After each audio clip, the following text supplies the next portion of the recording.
Good day, and welcome to another episode of Drew's Book Reviews. Well, it's about time. This is the book review that is 3 months overdue, but better late than never, coming right up here on Drew's Book Reviews.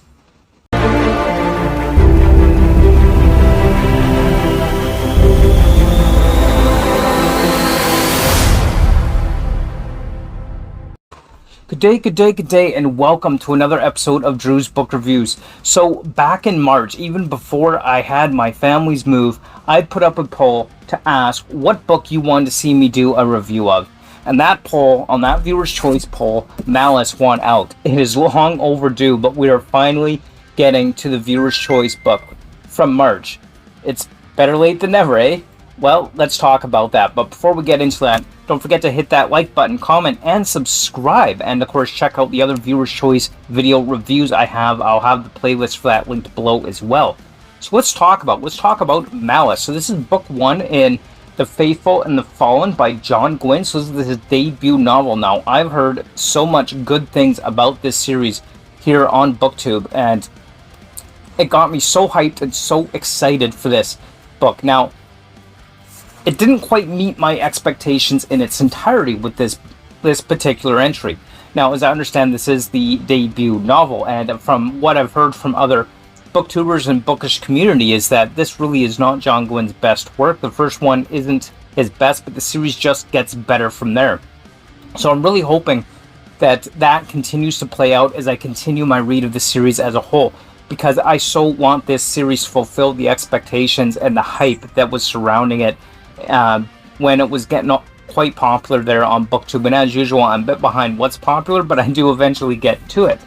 But yeah, let's talk about it. In terms of the story as a whole, I love the elements that we have in the story. We have the giant worms, which are basically these snakes. We got war brooding between the kingdoms of men and gods, and we have giants walking the land and clans of giants who fight in battle with the men of the banished lands. And it's really kind of seems to be inspired by this Viking culture in a lot of ways. It's kind of Norse mythological Viking culture, and I really enjoy that aspect of it. I love stories that are set in ancient mythology or have influence by ancient mythology, because I think those are honestly some of the coolest stories. It's a lot of why I like things like Percy Jackson.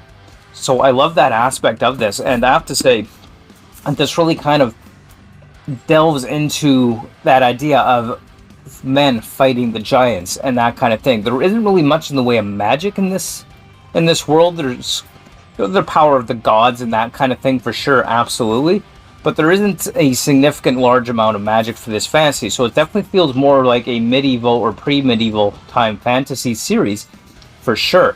And not every fantasy needs magic or needs a good magic system to make it good. Overall, I do think the book was decent. It was not bad, but one thing that I did find about it that just maybe didn't work as well for me was most of the characters, in fact almost all the characters I found, I just had a hard time really caring that much about. They were there, they were certainly important to the story. I loved Nathar's plot line and his character's story arc and line there. I mean, I think that was pretty awesome and pretty cool, the way he's going about his business and preparing to step into the role that he's ultimately will. I believe it was Nathar that was feeling that he was part of a prophecy or vision, and his shift or his rift that he has between him and his father. Like, I enjoyed that aspect of the story for sure, and I liked how that kind of played out there. But in terms of the characterization itself, it fell flat. It wasn't a character I actually cared one way or another about, along with so many of the other characters. I enjoyed their storylines, but that's about it.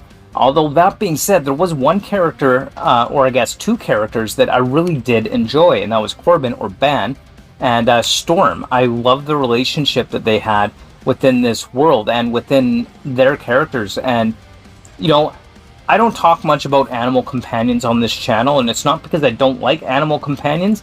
It's just something I haven't really talked about. I do like a good animal companion, and I think Storm is a great animal companion.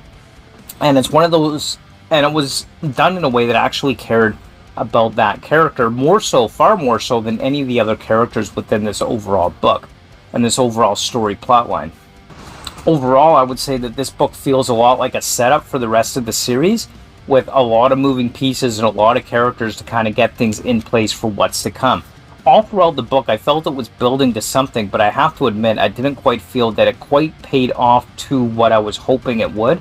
I was expecting a much bigger clash, and I don't know if others felt the same way, but I'm thinking that maybe this was just a setup. It was kind of like the initial moves in a game of chess, so to speak, where you're setting up for your ultimate final act to end the whole thing. But it just didn't...